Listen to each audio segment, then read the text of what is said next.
बिस्मिल्लाहिर्रहमानिर्रहीम, अस्सलामु अलैकुम। उर्दू पॉइंट के प्रोग्राम न्यूज़ रूम में खुशामदीद। आपका मेज़बान रुखशान मीर आपकी खिदमत में हाजिर है। नाजरीन, हुक्मरान जमात के लिए एक और मसला जन्म ले चुका है। पैनामा केस, ऑफशोर कंपनियों का मामला। आखिरकार साबिक वज़ीर आज़म नवाज शरीफ, उनकी साहबजादी मरियम नवाज और दामाद कैप्टन रिटायर्ड सफदर पर जुमेरात को एहतसाब अदालत ने फ़र्द जुर्म आयद कर दिया।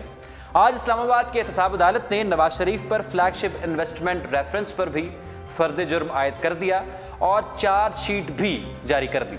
इस चार्जशीट के मुताबिक उनके साहबजादे हसन और हुसैन नवाज सन 1979 से लेकर 1999 तक वालिद के ज़ेर कफ़ालत थे, जबकि हसन नवाज ने 90 से 99 तक के असासों की तफसीलात दी हैं। इसी चार्जशीट के मुताबिक नवाज शरीफ ने 2007 से 2014 तक, जिसके दरमियान नवाज शरीफ साहब के पास अवामी ओहदा भी था, अवामी ओहदा रखते हुए साबिक वज़ीर आज़म नवाज शरीफ ऑफशोर कंपनियों के चेयरमैन भी रहे। इस जो फ़र्द जुर्म आयद किया गया है नवाज शरीफ साहब पर, इसके मुताबिक नवाज शरीफ साहब मुजरिम हैं। वो जितने भी उन पर इल्ज़ामात थे वो सच साबित हुए। नवाज शरीफ साहब जस्टिफिकेशन देने में, उनके वकला जस्टिफिकेशन देने में नाकाम रहे और नवाज शरीफ साहब साबिक़ वज़ीर आज़म हैं, वो सज़ा के मुस्तहक़ भी हैं और उनको सज़ा देनी चाहिए। फ़र्द जुर्म से मुराद यही है कि नवाज शरीफ साहब पर जो इल्ज़ामात थे, अब वो हतमी शक्ल इस तरह से इख्तियार कर चुके हैं कि जो मुलजिम था अब उसको मुजरिम का दर्जा हासिल है। और जब फ़र्द जुर्म आयद है तो इसका मतलब है नवाज शरीफ साहब पर अब सज़ा भी लागू होती है। क़वानीन अगर फॉलो किए जाएँ तो नवाज शरीफ साहब को जेल भी भेजा जा सकता है, उनको जिलावतन भी किया जा सकता है। मज़ीद क्या क्या इसकी इम्प्लीकेशंस हैं, कानून क्या कहता है, इस पर जो एक्सपर्ट ओपिनियन है वो लेंगे एक वकील Miyan Zain Qureshi, senior advocate high court, हमारे साथ टेलीफोन लाइन पर मौजूद होंगे और उनसे जानेंगे कि कानून इस हवाले से क्या कहता है और फिर मज़ीद आपको जो डिटेल्स हैं वो आपके साथ शेयर करेंगे। हमारे साथ टेलीफोन लाइन पर सीनियर तज्ज़ियाकार भी इसके बाद मौजूद होंगे और मज़ीद जो अहम मालूमात हैं वो आपके साथ अपने प्रोग्राम में हम शामिल करेंगे। तो इस वक्त हमारे साथ टेलीफोन लाइन पर हमें ज्वाइन कर रहे हैं एडवोकेट हाई कोर्ट मियां ज़ैन कुरैशी इस्लामाबाद से। अस्सलाम वालेकुम। मियां ज़ैन कुरैशी साहब, बहुत शुक्रिया अपना कीमती वक्त देने का urdupoint.com को। आपसे ये जानना चाहेंगे कि अब जो मामला था ऑफशोर कंपनियों का और नवाज शरीफ साहब, उनकी साहबजादी, उनके दामाद जो मुलजिम थे, अब उन पर फ़र्द जुर्म आयद हो गया है। अब वो हम ऐसा कह सकते हैं जो कानून के तालिब इल्म नहीं है, क्या वो मुलजिम से मुजरिम बन गए। आप बतौर एक लॉयर, बतौर एक लीगल एक्सपर्ट, क्या देखते हैं इस केस का मुस्तकबिल क्या है? नवाज शरीफ साहब क्या आप जेल जा सकते हैं? उनके पास क्या क्या चाराजोई वो कर सकते हैं? उनके पास क्या क्या रास्ते हैं या वो बंद गली में अब आ चुके हैं? बिस्मिल्लाहिर्रहमानिर्रहीम। देखिए, सबसे पहले जो एक हाइप क्रिएट की जा रही है, फर्द जुर्म आयद हो गया, फर्द जुर्म आयद हो गया, थोड़ा सा लाउड अगर बोलिएगा। फर्द जुर्म आयद होने का कतई ये मतलब नहीं है, हरगिज़ ये मतलब नहीं है कि वो मुलज़म से मुजरम बन गए हैं। ये देखिए, एक प्रोसेस है लॉ का, CRPC और PPC के मुताबिक एक प्रोसेस है। कोई भी शख्स जब भी कोई जुर्म करता है या किसी के खिलाफ भी कोई FIR लॉन्च की जाती है तो सबसे पहला जो एक इकदाम उठाया जाता है उसके ऊपर फर्द जुर्म आयद की जाती है। फर्द जुर्म का मतलब क्या है? What's the actual meaning of फर्द जुर्म? फर्द जुर्म का बेसिकली जो मतलब है, कोई भी XYZ कोई भी क्राइम कमिट करता है या उसके ऊपर किसी भी किस्म का किसी भी XYZ के ऊपर कोई भी इल्जाम है जी, उसके इल्जामात जो भी प्रोसिक्यूशन की तरफ से उसके ऊपर इल्जामात लगाए जाते हैं, वो इल्जामात उस मौजूदगी में उसको पढ़ के सुनाए जाते हैं। एक फर्द जुर्म होती है कि फर्द जुर्म आयद कर देगी। अगर वो उनको ऑन कर ले, अगर वो उन इल्जामात को मान ले तो उसको सजा दी जाती है। अगर उसको ना माना जाए, अगर उनसे वो इनकारी हो जाए तो फिर वो कहा जाता है कि मुलज़म ने से जुर्म से इनकार कर लिया। इन सिंपल वर्ड, तो ज़ैन कुरैशी साहब को मुलज़िम मानते भी हैं? इन सिंपल वर्ड ही denies to own the allegations. फिर एक प्रोसेस शुरू हो जाता है ट्रायल का। अब ट्रायल का नहीं, मियां ज़ैन कुरैशी साहब, कोई मुलजिम जो है, मुलजिमान वो मान भी जाते हैं जो सहते जुर्म से इकरार भी कर लेते हैं, वो मान लेते हैं कि हमारा ये कसूर था? देखिए, बहुत कोई एक्सेप्शनल केसेस होते हैं जी। जिनमें मान जाए। सपोज कोई ऑफेंस है जिसकी पनिशमेंट ही है 6 मंथ है, सपोज कोई ऐसा ऑफेंस है, जी। उसमें वो मान जाते हैं कि ठीक है भाई, जल्दी से वो अपनी सजा काट के हम लोग निकल जाए।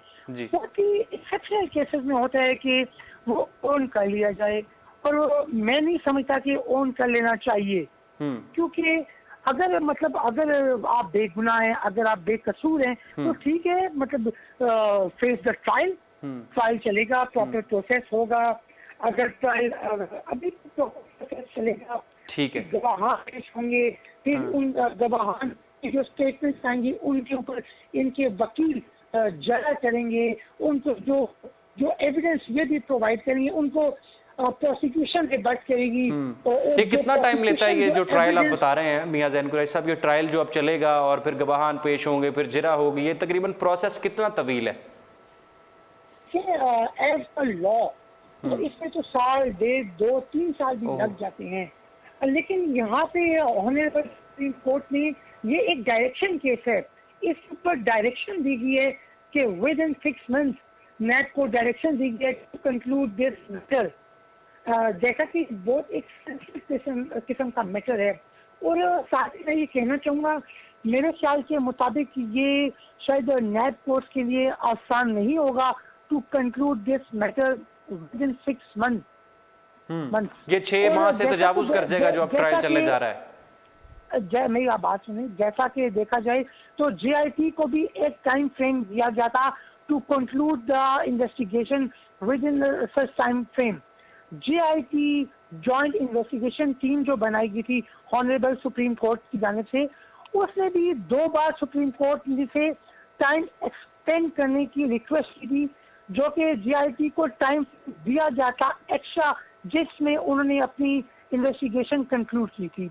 तो मैं समझता हूँ कि ये शायद नैब की तरफ से रिक्वेस्ट की जाए कि to extend the time frame.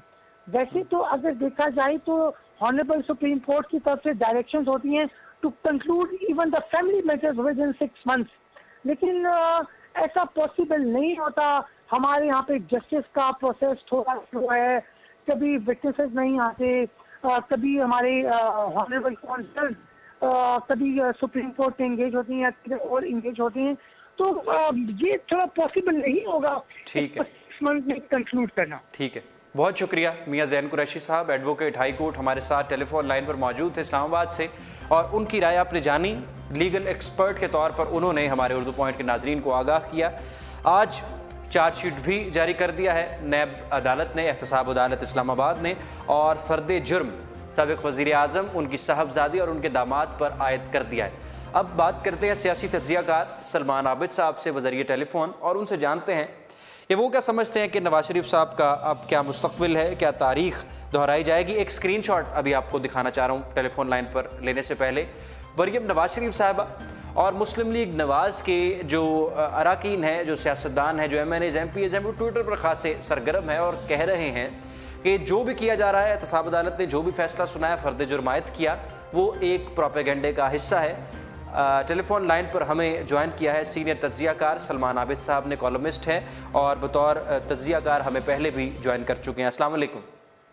वालेकुम सलाम जी।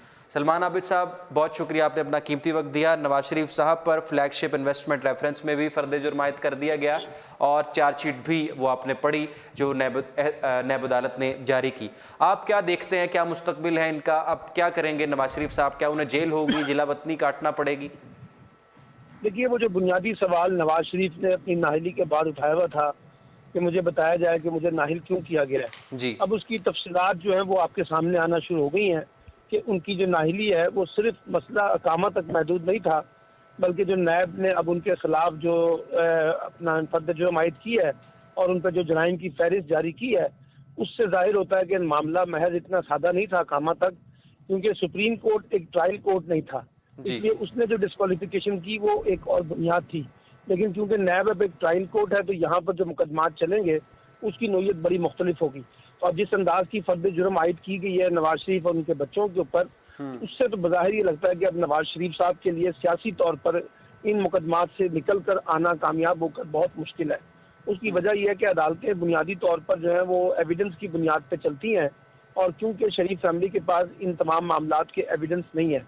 अगर होते तो वो सुप्रीम कोर्ट में भी पेश कर सकते थे और JIT में भी पेश कर सकते थे। तो जब उनके पास एविडेंस नहीं होंगे तो फिर इनके लिए यहाँ से बचना जो है वो बहुत मुश्किल होगा। और अब अगर वो इन मामलात में पेश होते हैं, नहीं होते हैं, उनके वकला आते हैं, नहीं आते हैं, कोर्ट अपना रास्ता खुद निकालेगी, तो ज़्यादातर तो इम्कानात यही हैं कि नवाज शरीफ साहब की जो मुश्किलात है वो इन नैब की अदालतों से और ज़्यादा बढ़ेंगी, और उनको जो सज़ा है उसके भी पूरे इम्कानात नज़र आ रहे हैं।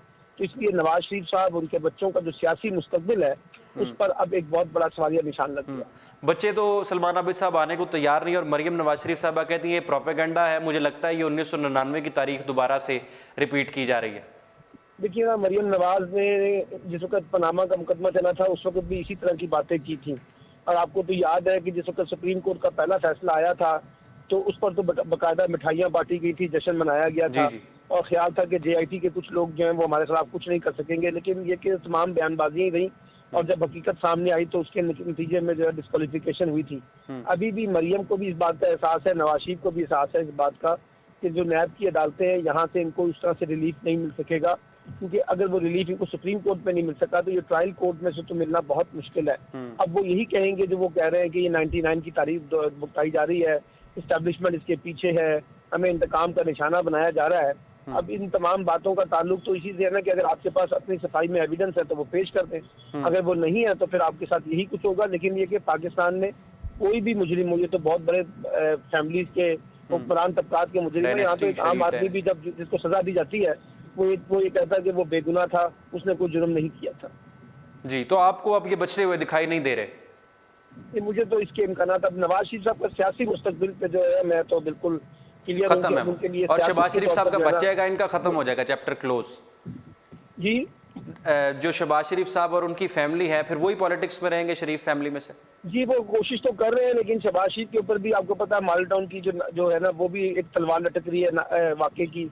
उसके अलावा उनके पास दिव्या पेपर मिल का भी वाकया है। अभी तक तो बज़ाहिर शहबाज शरीफ, आपने देखा पिछले 2-3 दिन से जो मूव हो रही है पंजाब असम्बली के अरकान की तरफ से, कौमी असम्बली के अरकान की तरफ से, रियाज पीरजादा, राजा इशफाक सरवर, ये तमाम लोग लगे हुए हैं, और ये इन्होंने नया मुतालबा पेश कर दिया कि नवाज शरीफ की बजाय जो है शहबाज शरीफ को क़यादत दी जाए, और शहबाज शरीफ ये पाकिस्तान में रहकर जो है वो PMLN के मुस्तकबिल को बचा सकते हैं। लेकिन ये इतना आसान नहीं है नवाज शरीफ के लिए और उनकी बेटी मरियम के लिए कि वो तमाम तर मामलात शहबाज शरीफ को देकर खुद अपने आप को किनारा कश इख्तियार कर लेंगे। तो मुझे तो आने वाले दिनों में मुस्लिम लीग के अंदर एक बड़ी टूट फूट जो है वो नजर आ रही है। बहुत शुक्रिया। हमारे साथ टेलीफोन लाइन पर मौजूद थे सीनियर तज्जियाकार, कॉलम नवीस, रोजनामा एक्सप्रेस में लिखते हैं, सलमान आबिद साहब। बहुत शुक्रिया अपना कीमती वक्त देने के लिए। जो फ़र्द जुर्म आयद किया गया नवाज शरीफ साहब पर, उसके मुताबिक नवाज शरीफ करप्शन के मुर्तकिब पाए गए हैं। नवाज शरीफ अब सज़ा के मुस्तहिक हैं। नवाज शरीफ पर जो इल्ज़ामात हैं नैब कवानीन के मुताबिक वो सख्त काबिल सज़ा हैं। जिन इल्ज़ामात पर फ़र्द जुर्म आयद की गई नैब कवानीन के मुताबिक वो सज़ा के मुस्तहिक हैं, काबिल सज़ा हैं। और ये भी लिखा गया है कि नवाज शरीफ साहब को इस फ़र्द जुर्म में जो चार्जशीट जारी की गई है इसमें यह भी लिखा गया है कि अब नवाज शरीफ साहब को सज़ा देना भी बनता है। टेलीफोन लाइन पर मौजूद थे सलमान आबिद साहब और मरियम नवाज शरीफ साहिबा, जो इस वक्त फेस है पाकिस्तान मुस्लिम लीग नवाज़ का, सोशल मीडिया पर भी एक्टिव हैं और वो फिर प्रेस कॉन्फ्रेंसेस भी करती हैं और बड़े तबसरे भी करती हैं। उन्होंने जैसे ये फैसला सुनाया गया, फ़र्द जुर्म आयद किया गया, तो ट्विटर पर उन्होंने क्या ट्वीट किया, ज़रा अपने स्क्रीन्स पर, स्मार्टफोन्स और लैपटॉप्स की स्क्रीन्स पर मुलाहिज़ा कीजिए। उन्होंने कहा कि ये एक साजिश है और उन्हें लगता है कि ये 1999 में जो साबिक़ सदर परवेज़ मुशर्रफ साहब का मार्शल लॉ था, लगता है कि वो दौर दोबारा से दोहराया जा रहा है।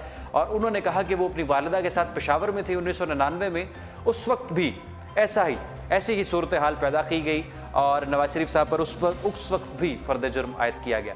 तो सहते जुर्म से इनकार कर दिया शरीफ ख़ानदान ने और इस सारे अमल को प्रोपेगेंडा कहा, प्रोपेगेंडे का हिस्सा कहा और कहा कि उनके खिलाफ साजिश हो रही है। और कुछ दिन कबल आपको याद है कि जो वज़ीर आला पंजाब है शहबाज शरीफ साहब, उन्होंने तलब किया, मरियम नवाज शरीफ साहब को बुलाया, हमजा शहबाज भी थे, और उनको ये कहा कि आप अदारों पर इस तरह से कीचड़ मत उछालिए, अदारों के साथ आप जो इंतशार की सियासत है उसे मत परवान चढ़ाइए। तो शायद उसका पता नहीं असर हुआ या नहीं, मगर आज भी मरियम नवाज शरीफ साहबा ने इसे प्रोपेगेंडे का हिस्सा करार दिया। रुखशान मीर को उर्दू पॉइंट न्यूज़ रूम से दीजिए इजाज़त। हमने आपको कानूनी माहिरीन और सियासी तज्जियाकारों की आरा से भी आगाह किया। देखते रहिए उर्दू पॉइंट। अल्लाह हाफ़िज़।